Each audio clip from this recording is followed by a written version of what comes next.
Hi friends, welcome to my channel. ఈ వీడియోలో ఇప్పుడే అందిన వార్త, నీట్ పేపర్ లీక్లో నివ్వెరపోయే నిజాలు. పూర్తి వివరాలు అయితే వీడియో ద్వారా తెలుసుకుందాం. వీడియోని ఎక్కడే కానీ స్కిప్ చేయకుండా ఎండ్ వరకు చూడండి, అప్పుడే పూర్తి ఇన్ఫర్మేషన్ అర్థమవుతుంది. అలాగే వీడియో నచ్చినట్టయితే లైక్ చేయండి.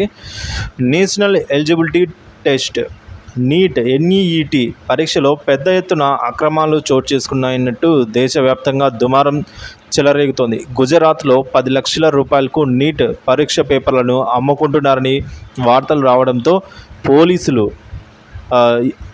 ఎఫ్ఐఆర్ నమోదు చేయడము, 1560 మంది విద్యార్థులకు అదనంగా గ్రేస్ మార్కులు కలవడం వంటి వివాదాలు నీట్ పరీక్షలను చుట్టుముట్టాయి. నీట్ కౌన్సిలింగ్ను రద్దు చేయాలంటూ పలువురు అభ్యర్థులు దేశ అత్యున్నత న్యాయస్థానం ఆశ్రయించడం అయితే జరిగింది. సో అటు ప్రతిపక్షాల నుంచి కూడా ఉమ్మడి కూటమి దేశవ్యాప్తంగా అయితే ఆందోళనకు పిలుపులను ఇవ్వడం వంటి పరిణామాలు వేగంగా సంభవిస్తూ ఉన్నాయి. కౌన్సిలింగ్ను వాయిదా వేయడానికి కోర్టు అంగీకరించలేదు. ఈ పరిస్థితుల మధ్య కేంద్ర ప్రభుత్వం సంచలన నిర్ణయం తీసుకుంటోంది.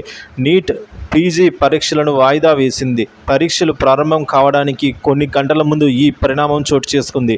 మళ్ళీ ఎప్పుడు వీటిని నిర్వహిస్తారనేది ఇప్పటికిప్పుడు వెల్లడించలేదు. కొత్త తేదీని కూడా ఇంకా నిర్ధారించలేదు.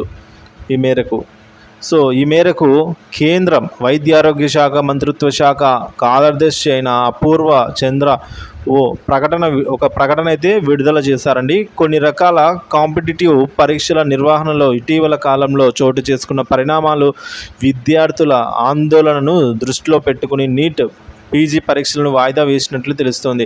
దీనిపై నేషనల్ టెస్టింగ్ ఏజెన్సీకి ఆదేశాలు ఇచ్చినట్లు వివరించారు. షెడ్యూల్ ప్రకారం నీట్ పీజీ పరీక్షలు ఉదయం 10:30 ఆరంభం కావాల్సి ఉంది. 52,000 వరకు ఉన్న నీట్ పీజీ సీట్ల కోసం 2 లక్షల మందికి పైగా విద్యార్థులు పోటీ పరీక్షలను అయితే ఎంట్రన్స్ టెస్ట్ అయితే రాయాల్సి ఉంది.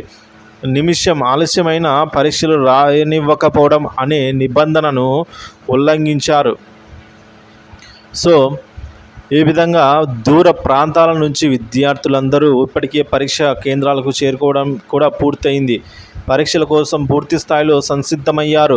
ఇలాంటప్పుడు కేంద్రం వీటిని వాయిదా వేయడం విమర్శలకు తీసిందండి. కేంద్ర వైద్య ఆరోగ్య శాఖ మంత్రి ధర్మేంద్ర ప్రసాద్ ఇప్పుడు విమర్శలకు కేంద్ర బిందువు అయ్యారు.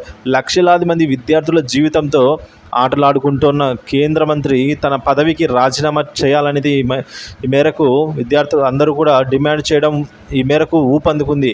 ఫ్రెండ్స్, మీ అభిప్రాయాన్ని అయితే తెలియజేయండి. నీట్ ఎగ్జామ్ను వాయిదా వేయడం పట్ల మీ అభిప్రాయాన్ని తెలియజేయండి. ఇది కరెక్టే అంటారా, కాదంటారా? కేంద్రం ఏ విధంగా నిర్ణయం తీసుకుంటే బాగుంటుంది అనే విషయాన్ని అయితే మీ కామెంట్ చేసి తెలియజేయండి. Thank you for watching this video.